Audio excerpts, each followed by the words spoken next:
Hey guys, it's Anna with the Lash Supply with a quick tip. When I first started lashing, it was difficult to use remover. It was liquid, that's all we had. We had liquid remover, and so it's just like water. If you put it on the eye, it seeped in.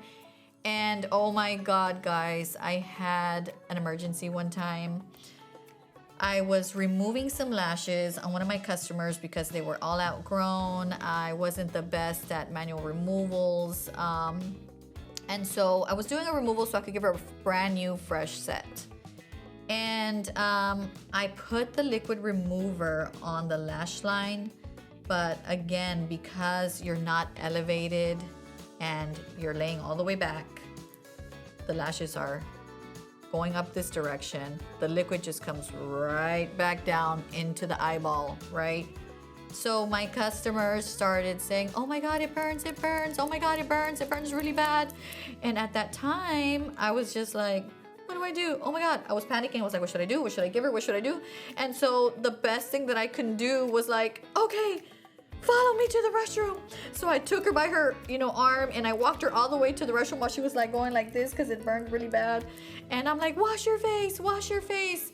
And she washed her face with a bunch of water until finally she's like, okay, it stopped burning. And I was just like, I'm so sorry. I felt terrible, right? But now we have cream remover. So that's a lifesaver, right?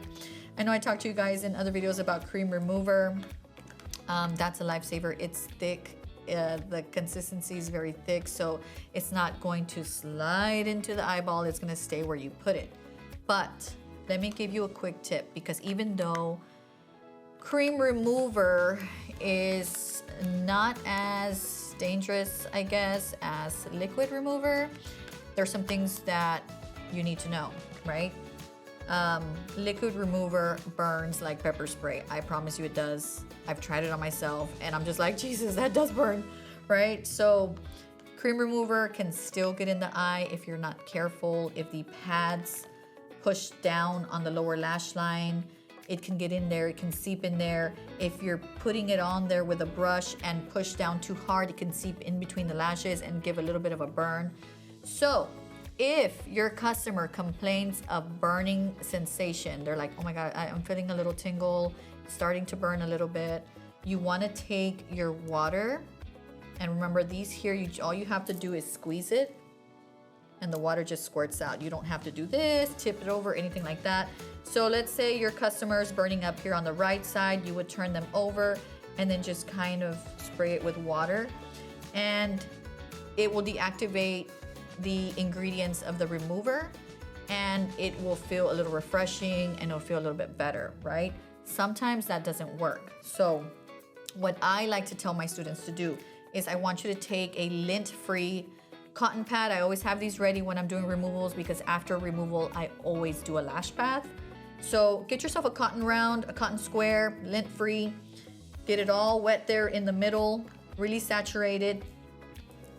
I fold it, I pick the lid up just a little bit to get underneath the lash, and I stick it right under the lash in between the lash line, okay? And I always ask, does that feel better? And I promise you that 100% of the time they say, yes, it feels better, okay?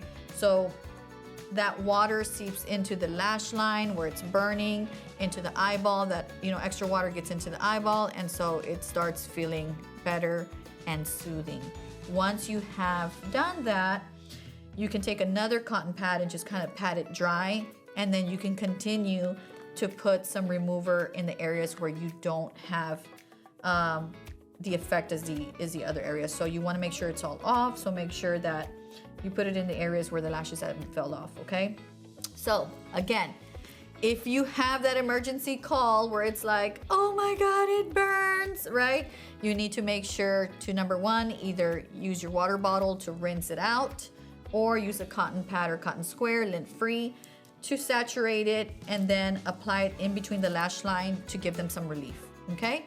Well, that's my tip. Hopefully it helps you. See you next time on The Lash Life.